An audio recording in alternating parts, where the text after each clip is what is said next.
Ito ng sandwich yung aking mister.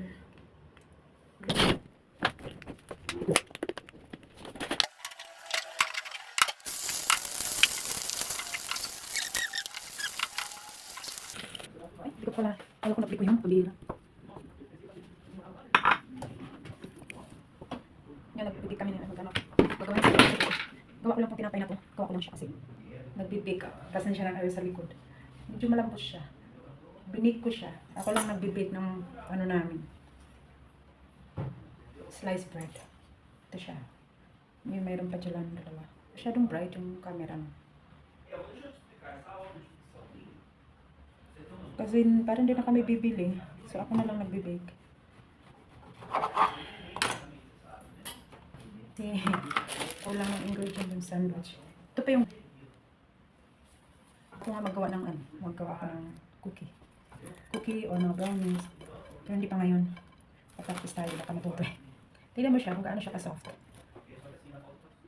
Soft siya, no? Gusto ko yung ganitong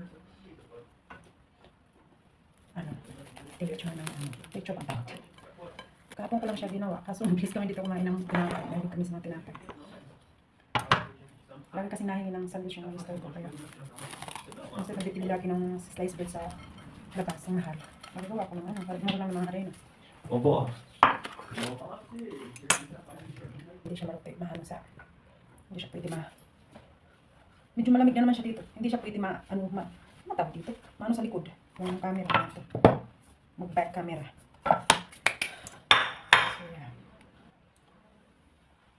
Hindi kasi talaga ako mahiling uminom ng tubig. Makainom man ako ng tubig is dapat medyo mainit siya. Pag hindi siya mainit, hindi ko kaya uminom ng marami. So, ang ginawa ni Mr. Binilhan niya ako ng mga juice panghalo sa tubig para makainom ako. Ha, ang soft. Natutuwa ako sa ano, sa aking bread.